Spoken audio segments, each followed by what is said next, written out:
हर हर महादेव। नमस्कार।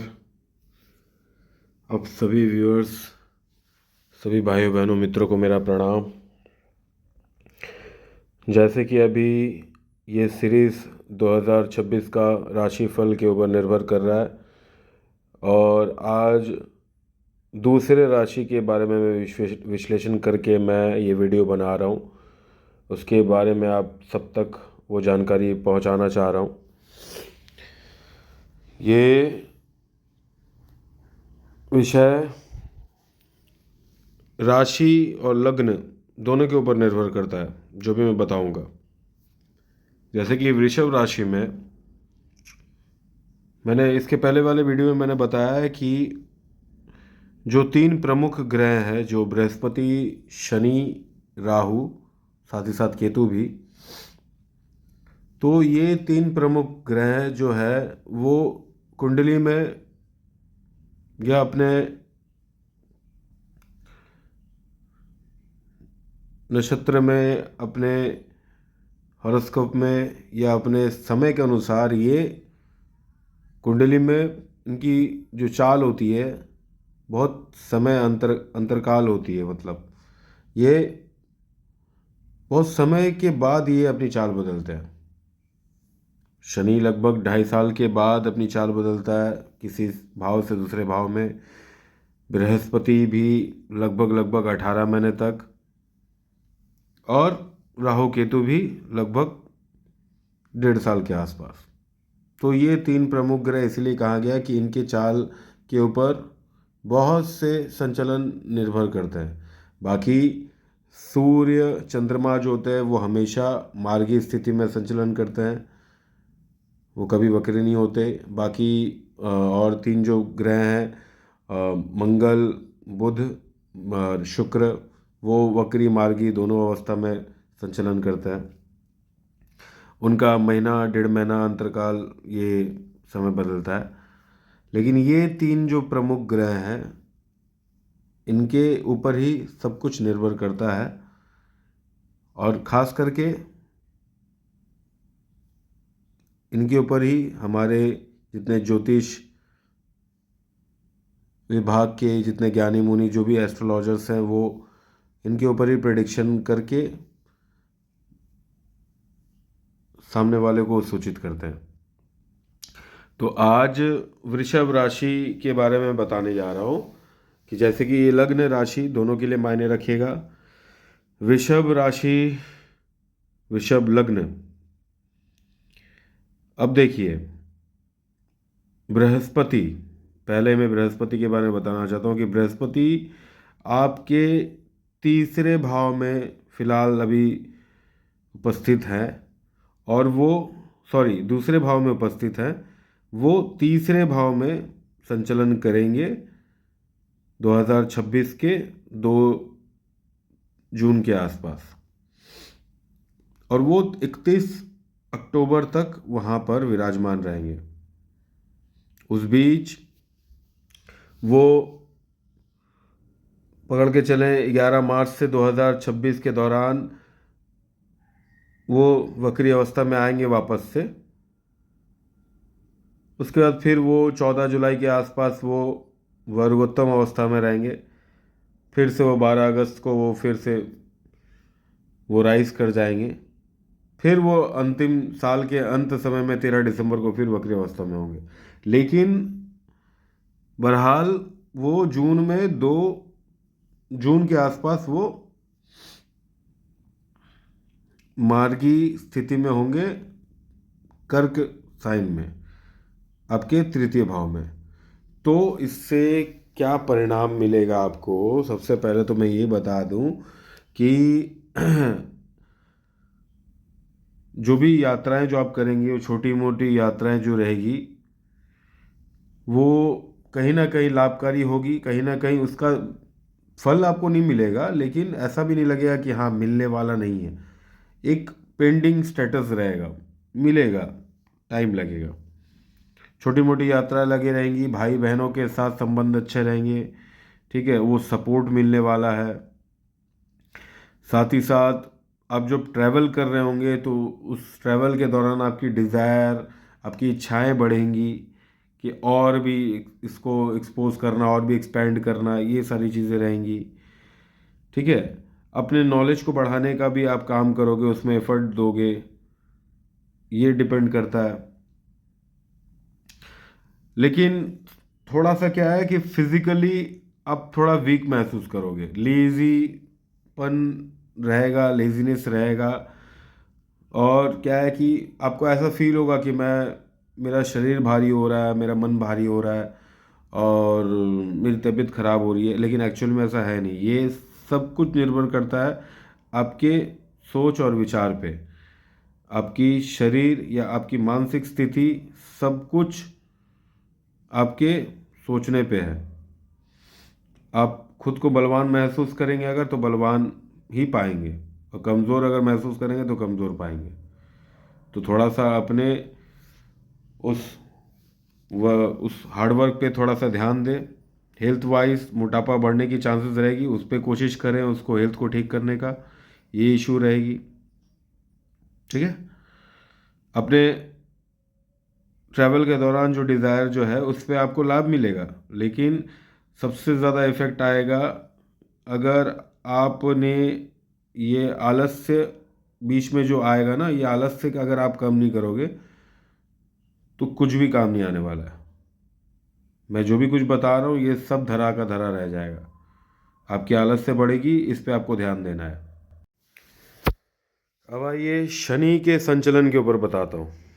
शनि आपके लाभ स्थान में है और ये पूरी साल आपके यहीं पर, मतलब 2026 के अंतिम समय तक आपके यहीं पर रहेंगे। ये अभी फ़िलहाल 2026 के बाद ही आगे बढ़ेंगे, वो मेष राशि में आएंगे, लेकिन 2026 तक ये यहीं रहने वाले हैं। हाँ, 2026 के दौरान लगभग 27-28 जुलाई के लगभग और 11 दिसंबर के बीच में ये वक्री होंगे। तो वक्री अवस्था में अगर आप अपनी जन्म कुंडली में देखिएगा कि आपके जब जहाँ पर शनि विराजमान है वो वक्री अवस्था में है कि नहीं। अगर वक्री अवस्था में है तो वक्री का परिणाम देंगे आपको, वक्री में जाकर ही परिणाम देंगे जो भी मैं बताऊंगा, और अगर नहीं तो मार्गी में ही परिणाम देंगे।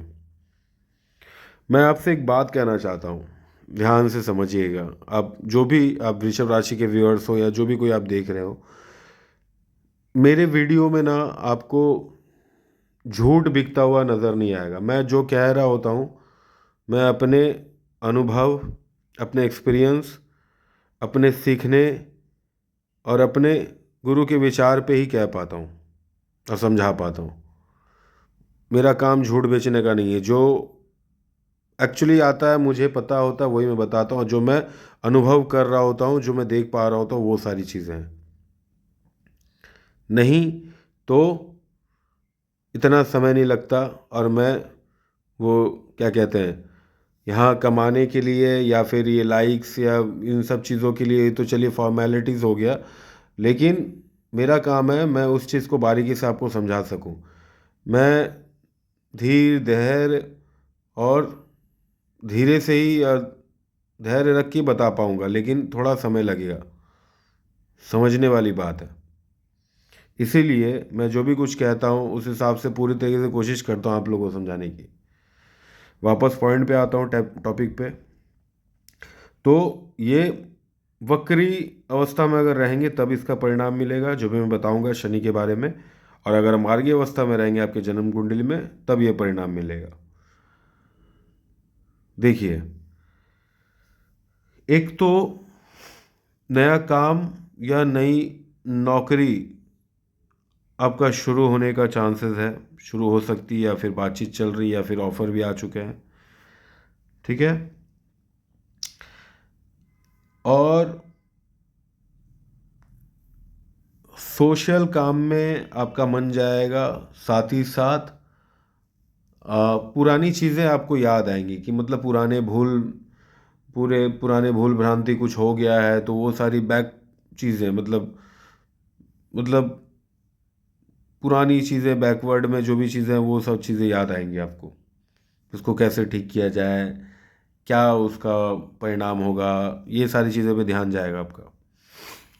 ठीक है, उसे कंट्रोल या उसे ठीक करने की कोशिश करोगे आप, वो चाहे रिश्तों में हो या कामकाज में हो, किसी भी तरीके से, किसी भी फील्ड में हो। दूसरा सबसे ज़्यादा ध्यान वाली देने वाली बात है कि आपके भाई बहन, खास करके बड़े भाई बहन के ससुराल पक्ष में किसी भी तरीके से कुछ भी, या तो, यहाँ समझिएगा, या तो कुछ अच्छा सुसमाचार मिलेगा या तो दुख समाचार मिलेगा।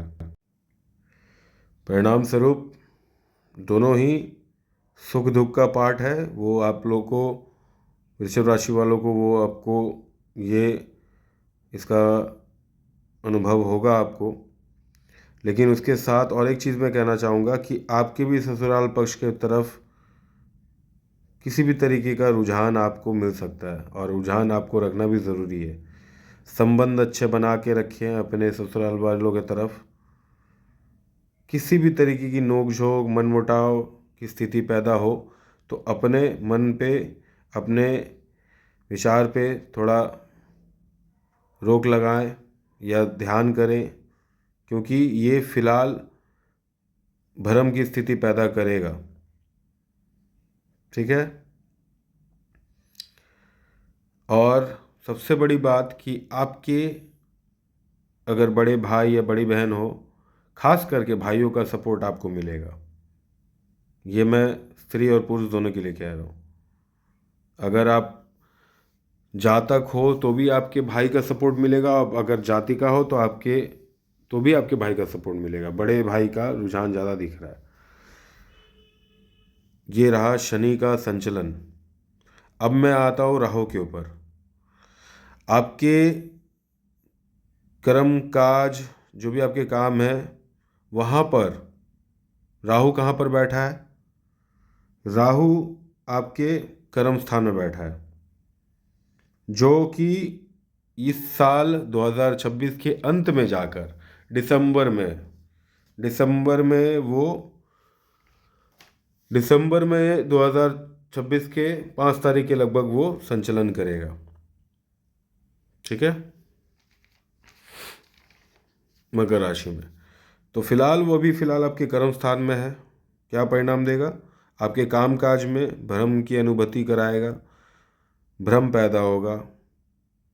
चाहोगे आप कि मन है कि ऐसा करूं, लेकिन वैसा होने वाला नहीं है। आप सोचोगे कि नाम हो, नाम होते होते फिर कहीं ना कुछ ऐसी चीज़ें होंगी, बदनाम नहीं होगे लेकिन वो नाम भी नहीं होगा। जो आप सोचोगे उसका उल्टा हो जाएगा। अगर आप इस चीज़ को, अगर आप हो सके तो आप लिख लो, मैं ये बता रहा हूँ। हाँ, एक चीज़ बेनिफिशियल ये है कि राजनीति करना अगर चाहते हो, राजनीति में उतरना चाहते हो तो मन लगेगा, राजनीति कर सकते हो या राजनीति में उतर सकते हो तो काम आएगा। आगे बढ़ने से पहले मेरी ये सलाह है, किसी भी अपने गुरु को, अपने टीचर को, जो भी आप मानते हो, उनसे आप सलाह लें।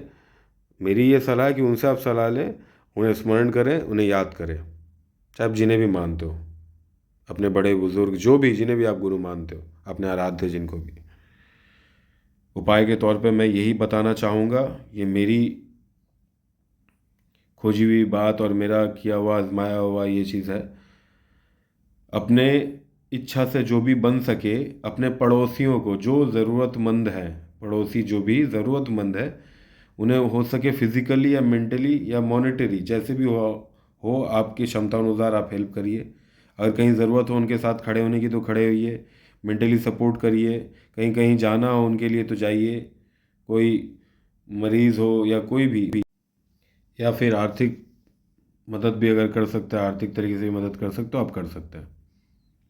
दूसरा, शमशान में या फिर दक्षिण मुख की तरफ कोई मंदिर हो, वहाँ अपने सर से 7 बारी ओंज कर वो जड़ वाले जो नारियल होते हैं वो जाकर आप दान कराएं या दे आएं अपने सर से। तो बला टलेगी। तो आई होप, आशा करता हूँ कि मैं वृषभ राशि वालों को, आप वृषभ राशि के जातकों को मैं संतुष्ट कर पाया ये जानकारी देकर। बाकी अगर वीडियो अच्छा लगा हो तो इस वीडियो को अपना प्यार दें। आप अच्छे से रहें, अपना ख्याल रखें। महादेव आप सभी को सलामत रखें। ख्याल रखिए, अच्छे से रहें। हर हर महादेव। हरे कृष्णा।